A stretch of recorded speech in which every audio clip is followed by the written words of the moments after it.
අපි දැන් ධාරා විද්‍යුතය කතා කරන් ඇවිල්ලා සමක ප්‍රතිරෝධ කියන පාඩ එක ඉවර කරා. ධාරාව හැඳින්නුවා, ඕම් නියමය කතා කරා, උෂ්ණත්වයත් එක්ක ප්‍රතිරෝධය වෙනස් වීම කතා කරා.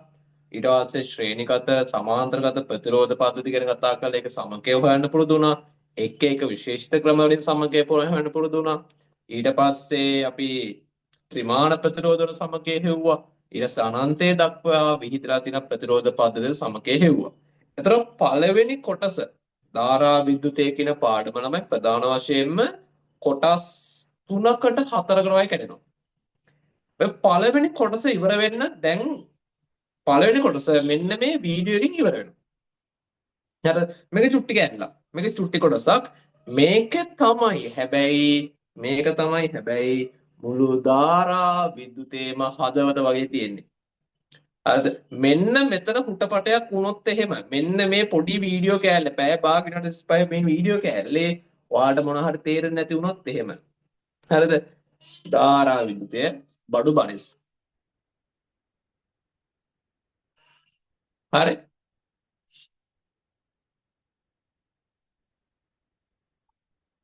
හරි. මේක තේරෙනවා. මේක තේරීමේ අඩුපාඩුවක් නෙමෙයි. හැමෝටම තේරෙනවා මේක. ප්‍රශ්නේ තියෙන්නේ මේක මේක පොඩි දෙයක් නේ කියලා අමතක කරලා දාන ඉස්සරහට යනකොට. එහෙම බෑ. මේක තමයි ධාරා විද්‍යුතයේ සමස්තය. හරි. හරි.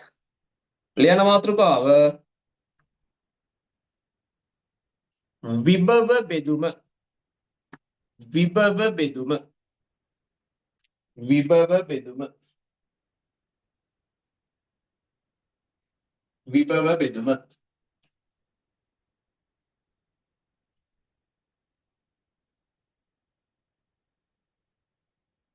විභව බෙදුම. හරි. හරි ළමයි. දැන් ඔයගොල්ලෝ දන්නවා ධාරාවක් ගලන්නේ විභවය වැඩි තැන ඉඳන් විභවය අඩු තැනට. හරි. ඒක අපි සුපුරුදු දෙන්නේ අපි. ඔන්න මෙතන ඉඳන් මෙතනට තියෙන විභව අන්තරය විභව බැස්ම මම කැපිටල් V කියලා දෙන්න. හරි. අන්නේ විභව බැස්ම නිසා දැන් මෙයාගේ ඇතුලෙන් මොකක් යන්න හදනවද? ධාරාවක් යන්න හදනවා. අන්නේ ගලන්න හදන ධාරාවම I කියලා මාක් කරන්න. එතකොට ධාරාවට යන්න ළමයි වෙන පාරක් නැහැ. එයා අනිවාර්යෙන් මෙයාගේ තුලින් සහ මෙයාගේ තුලින් යන්න ඕන. එතකොට මෙතන තියෙන මේ සමස්ත වෝල්ටේජ් එකෙන්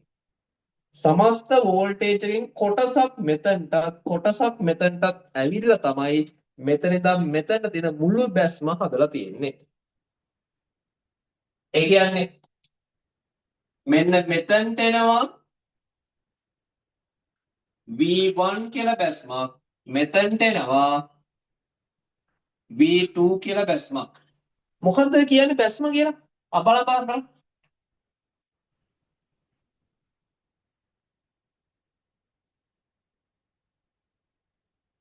මොකද්ද මේ කියන්නේ බලන්න. ඔන්න බලන්න.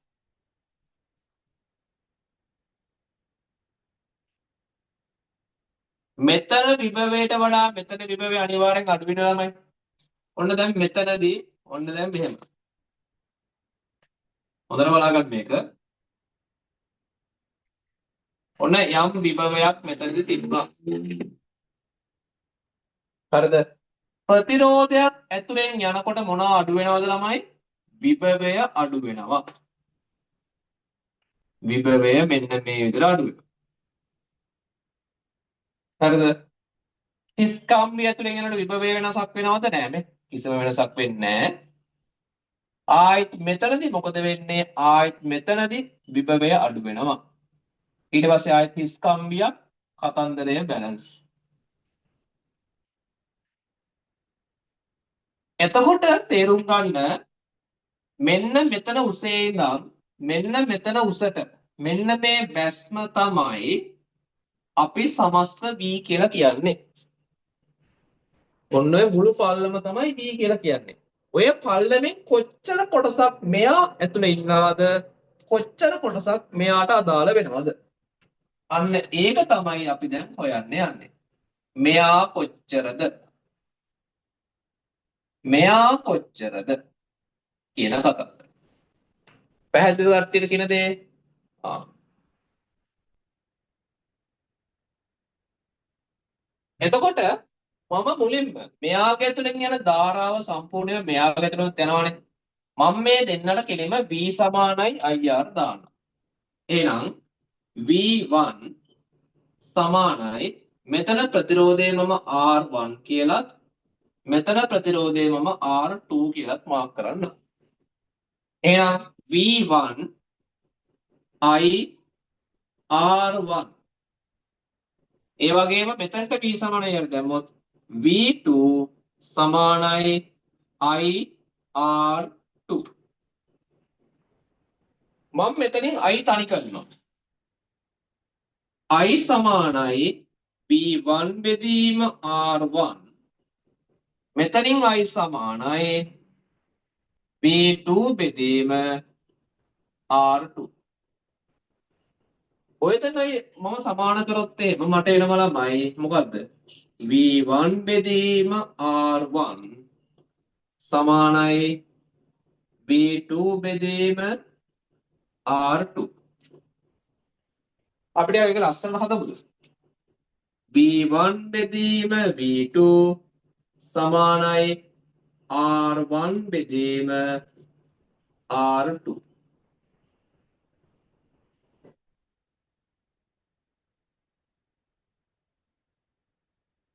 හරි එන්න අපි ඉලක්කම් වලින් ගානක් හදමුද ඉලක්කම් වලින් ගානක් හදමු මෙන්න මගේ ප්‍රතිරෝධ දෙන්න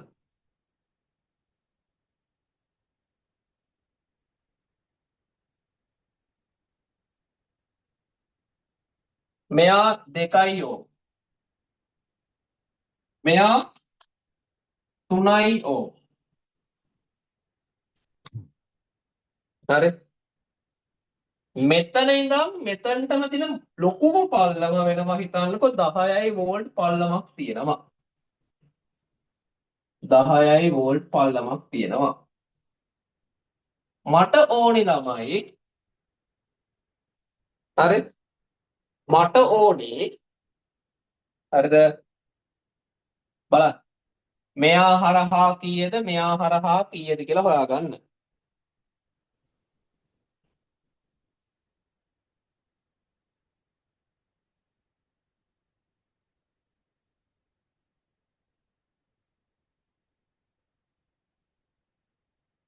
දැන් මම මොකද කරන්නේ හරි මේ පැත්තේ විභවය වැඩි ළමයි අර විභවයේ අඩු පැත්තේ අපි හිතමු නිකන් බොරුවට හරි මෙතන 0.5 වෝල්ට් හරිද විභවාන්තරය මෙතන තියෙන්නේ අපි මෙතන විභවය හොය හිතමු 10යි වෝල්ට් සාධාරණයි ඉතින් මෙතන ඉඳන් මෙතන ગેප් එක සම්පූර්ණයෙන්ම 10යි වෝල්ට් තියෙනව නේද ආහා හරි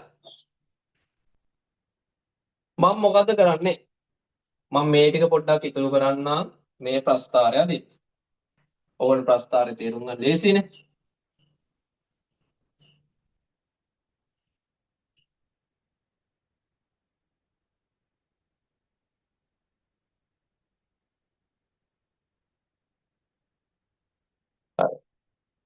මම මේ පැත්තෙන් මුලින්ම මෙයාට V සමානයි IR දාන්න.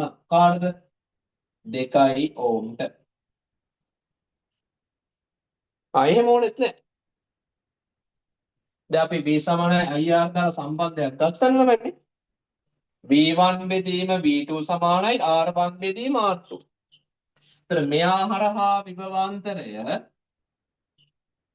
අපි V1 කියලත් මෙයා හරහා විභවාන්තරය V2 කියලත් මාක් කරොත් ඔය V1 බෙදීම V2 සමාන වෙනවා R1 බෙදීම R2ට. එතකොට V1 බෙදීම V2 සමාන වෙනවා 2 බෙදීම 3ට. එතකොට හරි ඔය සම්බන්ධය ආවා. මම මේක මේ ප්‍රශ්නම කරන්න. V1 සමානයි දෙවාරයක් V2 බෙදීම 3. හරි නේද? ආ. දැන් මම දන්න තව දෙයක් තියෙනවනේ තමයි V1 ධන V2 සමාන නැද්ද 10ට? සමානයිනේ. ආ. V1 කියන්නේ මේකනේ. V1 වලට මම මේක ආදේශ කරනවා. මොකද්ද? 2යි V2 බෙදීම 3. මෙතන V2 සමානයි 10. පොදු හරය මම 3ෙන් දා ගන්නවා. එතකොට මෙතන 2යි V2 ධන 3යි V2 සමානයි 10යි. මෙතන එනවා 5යි V2 සමානයි 30යි. V2 සමාන වෙනවා කීයද ළමයි? 6යි වෝල්ට් වලට. V2 6යි කියන්නේ V1 කීයද? 4යි වෝල්ට් වෙනවා. 4යි වෝල්ට් වෙනවා. ඒ කියන්නේ ප්‍රස්ථාරය බලන්න. මෙහෙම යනවා 10 දී මෙතන ඉඳන් මෙතන ગેප් එක කීයද මේ? V1 කියන්නේ කීයද? 4යි වෝල්ට් මේ. ඊට පස්සේ වෙනස් වෙන්නේ නැහැ. ඊට පස්සේ කොච්චරක් බහිනවද? 6ක් බහිනවා.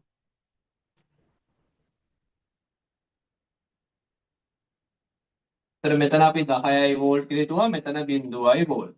මෙතන මොකද්ද තියෙන්නේ? මෙතනින් කොච්චරද ළමයි බහින්නේ මෙයාගේ මේ?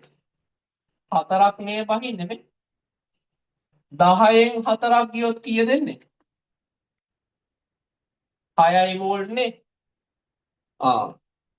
ඒ කියන්නේ මෙතන වෝල්ටේජ් එක කවුරු හරි යවුවොත් මෙතන කීයද ළමයි? 6යි වෝල්ට්. හරිද? ඒතර මෙයා හරහා කොච්චරක් බහැරද? මෙතනදී 6යි වෝල්ට් බැලුනේ 6 ඉඳන් බිඳුවට. 10 ඉඳන් 6ට 4යි. 6 ඉඳන් බිඳුවට 6ක් බහැලා. මේක තේරුණාද? ඒතර ඔයාලා දැක්කද පොඩි දෙයක්? මොකද්ද? ප්‍රතිරෝධය වැඩි තැන වැඩි ગેප් එකක් තියෙනවා කියලා පේනවද? ප්‍රතිරෝධය අඩු තැන අඩු ગેප් එකක් තියෙන්නේ. ඔන්න ඔහොම තමයි ප්‍රතිරෝධ දෙකක් අතර විභව බෙදීම කතා කරන්නේ. එතකොට දැන් මේ ක්‍රමයෙන් ගියාට පස්සේ ටිකක් දිගයි. මම කෙටි ක්‍රමයක් කියා දෙන්නම්. කෙටි ක්‍රමය. කෙටි ක්‍රමයේදී කරන්න තියෙන්නේ මෙහෙම දෙයක්. මෙතන ඉඳන් මෙතන තියෙන මුළු වෝල්ටේජ් එක බෙදන්න මේ ප්‍රතිරෝධ දෙන්නගේ එකතුවෙන්.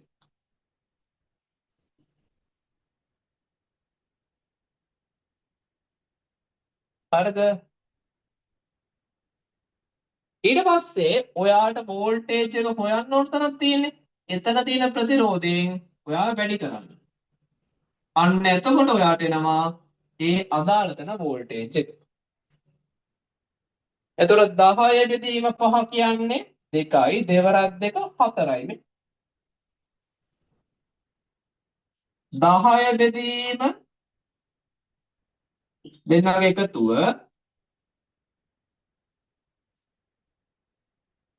වැඩි කිරීම 3 කීයද? එතනින් එනවා අපිට V2. ඒතර මේක කෙටි ක්‍රමයක්. හරි මේක මතක තියාගන්න. ඉස්සරහට මම පාවිච්චි කරන්නේ මේක. හරිද? ආ. ඒතර ඔහක තමයි මොකද්ද? ප්‍රතිරෝධ අතර විභව බෙදීම කියලා කියන්නේ.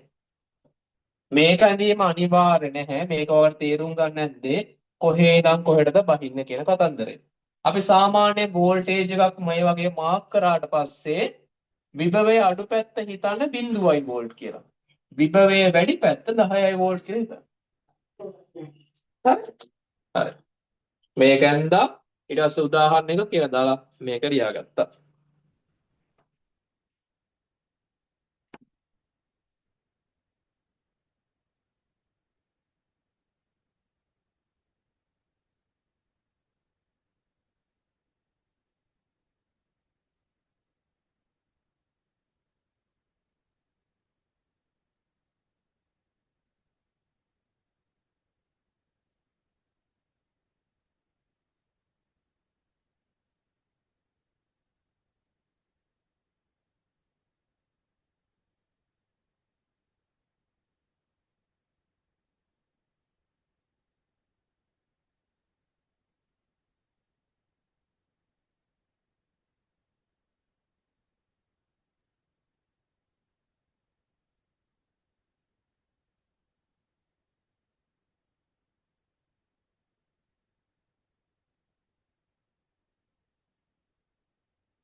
හරි අපි බලමු ඊළඟ ගාන.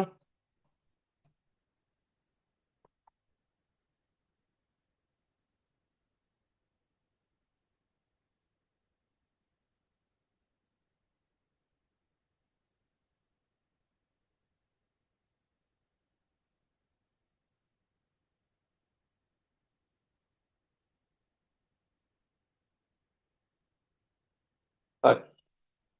ඊළඟ උදාහරණය මෙතන 1 ඕම්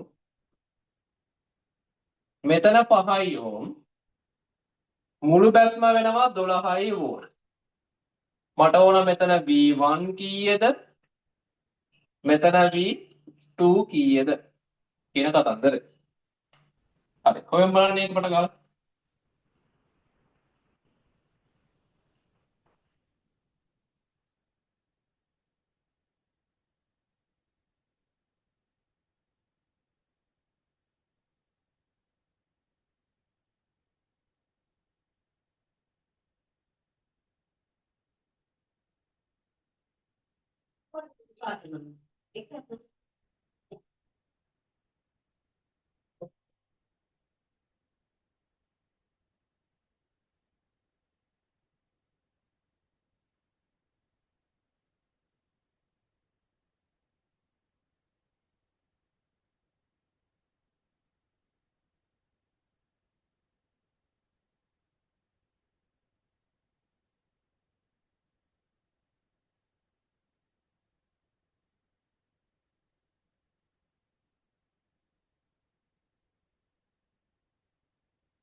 හරි.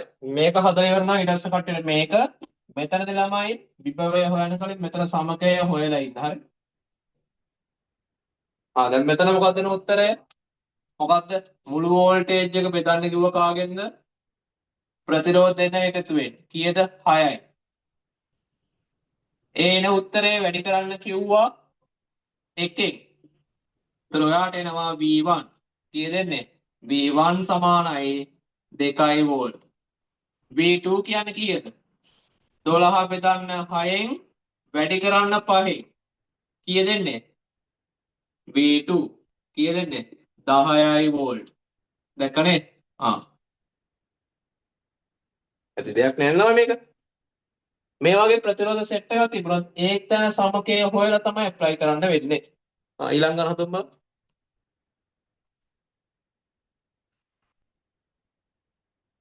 ඒතර මෙතනත් බලන්න ළමයි ප්‍රතිරෝධයේ වැඩි තැන වැඩි විභවයක් මේ ප්‍රතිරෝධයේ වැඩි තැන වැඩි විභවයක්. ඊළඟ ගන්න මේ දෙනගේ සමකය ගන්න ඕන. සමකය ගන්නේ ගුණිතය බෙදීම එකතුව සමාන්තර ලතයිනේ. 1යි 3යි 1යි 2යි. ඒතර මෙතෙන් දෙන්නේ කීයද? 2යි කියලා. එහෙනම් ප්‍රතිරෝධ සෙට් එක මෙන්න මේ වගේ තුලිත වෙනවා. මෙතන 4යි ඕම් මෙතන 2යි ඕම් කියලා. දැන් අපි සමකය හොයන්නේ කොහොමද? 15 බෙදනවා කාගෙන්ද? 15 බෙදනවා කාගෙන්ද? 6. මට හිතන්න මෙතන ඕන කියලා. මම වැඩි කරන්නේ කාගෙන්ද? 4ෙන් වැඩි කරනවා. මෙතන 5යි මෙතන 2යි. මේ දෙකට මේක කැපෙනවා. 5 වරක් 2 කියන්නේ කීයද? 10යි වෝල්ට්. අනෙත් තැන හොයන්නේ කවුද මේ V1? 15 බෙදීම 6 වැඩි කිරීම 2. යට 2යි මේක කැපිලා යනවා උඩ එන්න කීයද? 5යි වෝල්ට්. මේ කවුද මේ? V2. තේරුණා නේද ළමයි දැන් මේ හොයන හැටි? මේක ලොකු දෙයක් නැහැ. හරිද? හැබැයි මේක ලොකු ගණන් වලට එනවා. ඔයාගෙන් මෙහෙම අහන්න පුළුවන්. හරිද? මෙතන විභවය 0යි වෝල්ට් නම් මෙතන විභවය 15යි වෝල්ට් නම් මෙන්න මෙතන විභවය කීයද? දැන් ළමයි අපි දන්නව නේද V1 කියන්නේ කීයද? 10ක් නේද? ඒතර මෙතනින් 10ක් ගියොත් මෙතන විභවය කීයද? 5යි වෝල්ට්. ඔන්න ඕක අහන්න පුළුවන්. මෙතන විභවය කීයද? මෙයා හරහා V1 කියන්නේ 2යි. 12න් 2ක් ගියොත් මෙතන විභවය වෙන්නේ 10යි වෝල්ට්. හරි සම්පූර්ණ කරන්න. ඔන්න ඔච්චරයි විභව බෙදුම යටතේ අපි කතා කරන් තියෙන්නේ. හරි? සම්පූර්ණ කරන්න මේ කරේ.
හරි. ඊට පස්සේ දැන් අපි කතා කරමු ධාරා බෙදුම. ඒකට යන්න කලින් විභව බෙදුම යටින් තරුවක් දාලා ලියන්න. හරි අන්තිමට හදපු ගාන යටින් තරුවක් දාලා ලියන්න. මේ අනුව පෙනී යන්නේ මේ අනුව පෙනී යන්නේ මේ අනුව පෙනී යන්නේ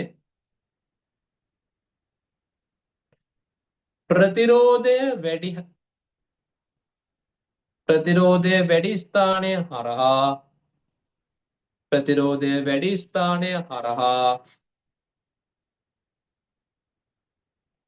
වැඩි විභවාන්තරයක් පවතින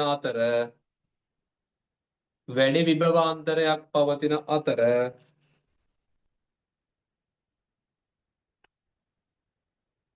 ප්‍රතිරෝධය අඩු ස්ථානය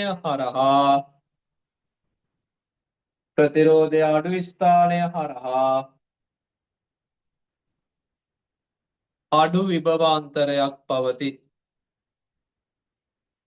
අඩු විභවාන්තරයක් පවතී.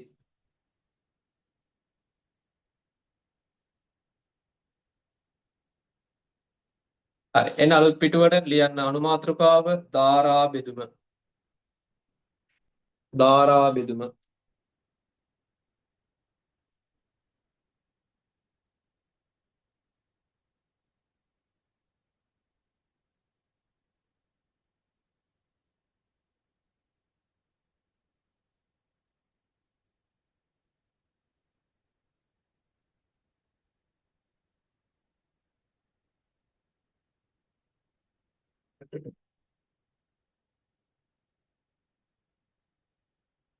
හරි. එතකොට උඩ තියෙන ප්‍රතිරෝධය R1 යට තියෙන ප්‍රතිරෝධය R2. හිතන්න මේ පැත්තෙන් ධාරාවක් එනවා. කැපිටල් I කියලා ධාරාවක් එනවා. දැන් ඔය ඉලක්කම් සංකේත දැම්මහම ළමයින්ට තේරෙන්නේ නැහැ. අපි පොඩක් ඉලක්කම් වලින් යමු. මෙන්න ගාන. මෙන්න ප්‍රතිරෝධ දෙකක් තියෙනවා.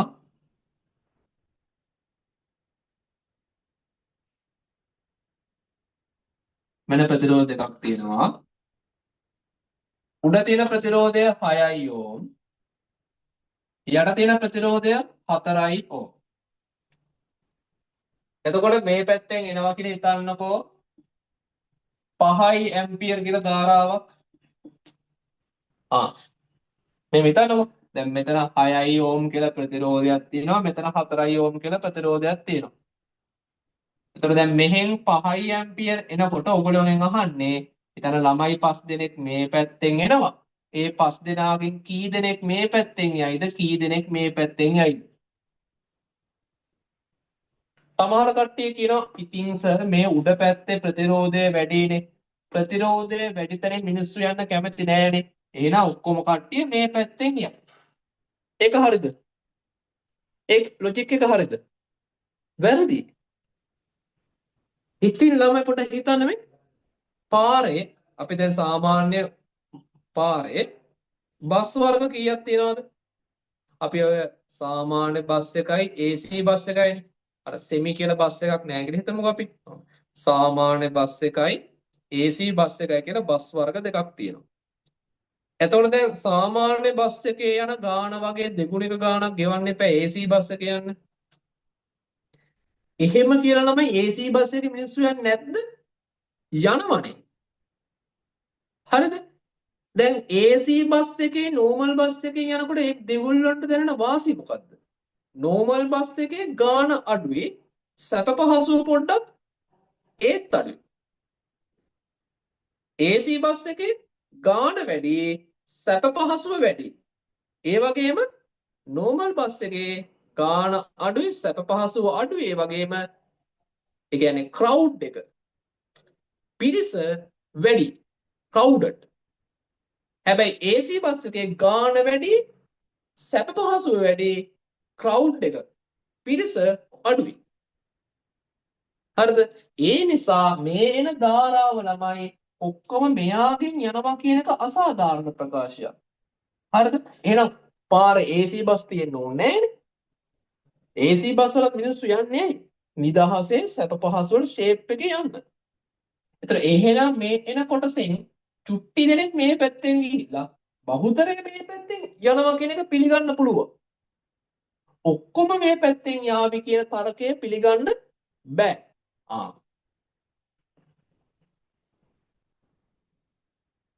එතකොට මෙතනයි මෙතනයි මේ එකම තැන් දෙකම එහෙනම් දෙන්නගෙම තියෙන එකම විභවාන්තරයක් හිතන්නකෝ. ඔය ප්‍රතිරෝධ දෙන්න හරහාම තියෙන එකම විභවාන්තරයක්. මේ එන කැපිටල් I ධාරාවෙන් I1 කියලා ධාරාවක් උඩ පැත්තෙනොත් I2 කියලා ධාරාවක් යට පැත්තෙනොත් යනවා කියලා හිතන්න. මම උඩ ප්‍රතිරෝධයටයි යට ප්‍රතිරෝධයටයි වෙන වෙනම B සමානයි IR දානවා.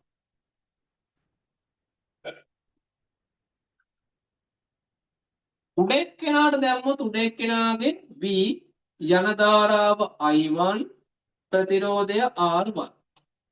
යට එක්කෙනාට දැම්මොත් ඒත් V I2 R2. V ට B සමානයිනේ. සමාන කරමු. මොකක්ද වෙන්නේ? I1 R1 සමානයි I2 R2. මම මේක මේ පැත්තට දැම්මොත් එහෙම I1 බෙදීම I2 සමාන වෙනවා R2 බෙදීම R1. ඒ කියන්නේ ප්‍රතිරෝධ දෙක ප්‍රතිලෝමයි. හරි. ඒ කියන්නේ I1 ට R2. එහෙනම් මෙතන අපි හොයන්න try එකක් දාමු. මොකක්ද කරන්නේ? උඩින් එන ධාරාව I1 යටින් එන ධාරාව I2. එහෙනම් I1 බෙදීම I2 සමාන වෙනවා R2 බෙදීම R1. එහෙනම් I1 බෙදීම I2 R2 කියන්නේ කවුද? මෙයා මේ යට ඉන්න එක නම 4 බෙදීම 6ට. එහෙනම් I1 තනි කරන්න පුළුවන් 2 බෙදීම 3යි I2. මම දන්නව නේද ළමයි I1 දන I2 5ට සමානයි නේද? I1 ධන I2 සමානයි 5 ඇම්පියර්. ඒතර I1 කියන්නේ මේකනේ. 2යි I2 බෙදීම 3 ධන I2 සමානයි 5ට. පොදු හරයම 3ෙන් දාගත්තොත් 2යි I2 ධන 3යි I2 සමානයි 5යි 5යි I2 බෙදීම 3 සමානයි 5යි 5ට 5 කැපෙනවා I2 කියන්නේ කීයද 3යි ඇම්පියර් I2 කියන්නේ 3යි ඇම්පියර් නම් I1 කියන්නේ කීයද 2යි ඇම්පියර් දැක්කද ගාන හදන හැටි ඕකට කියන්නේ ධාරා බෙදුම ඕකෙත් කෙටි ක්‍රමයක් කියන්නවා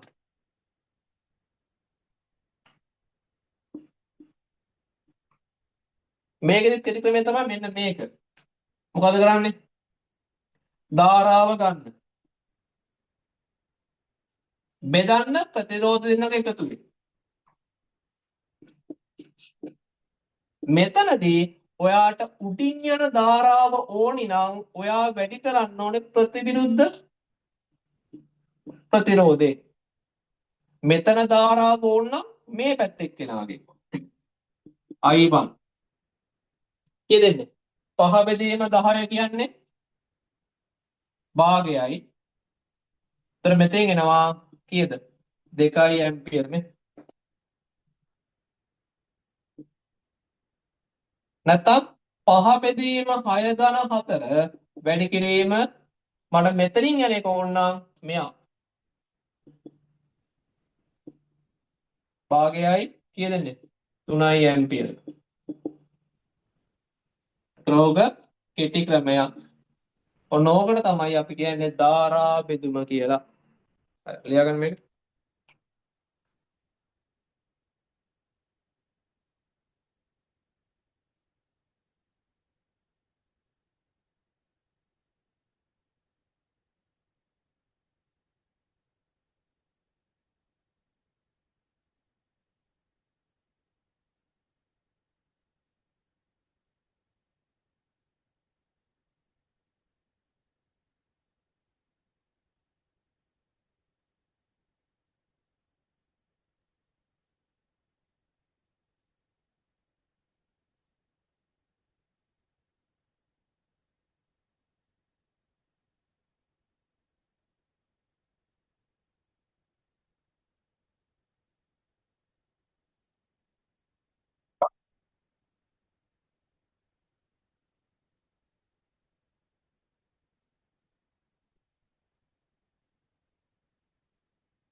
අර ටික අමාරු ගානක් දෙන්න. අමාරු නෑ ඉතින් මේක පොඩ්ඩක් හිතන්න.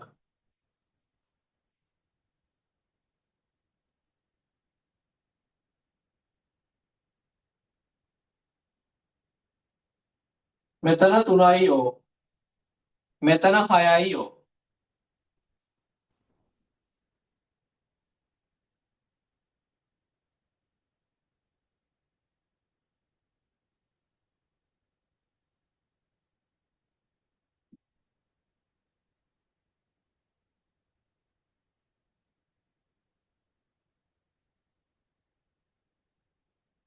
මෙතන ඉඳන් මෙතනටම තියෙන වෝල්ටේජ් බැස්ම වෙන්නේ 12යි වෝල්ට්.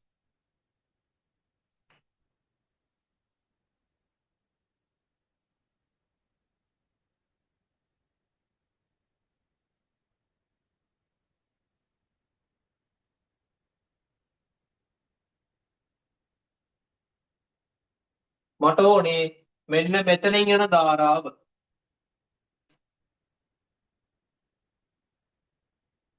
හරි. try එකක් දාන්න බලන්න ටිකක් හොඳ ගානක්. චුට්ටක් හිතන්න.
ඒක මකලා හරියන්නේ.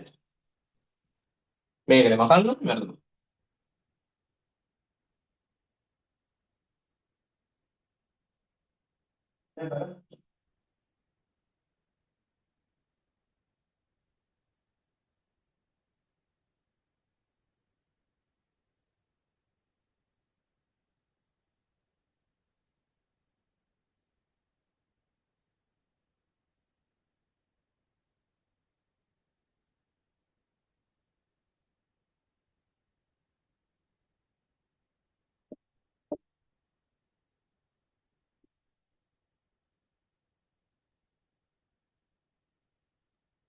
හරි.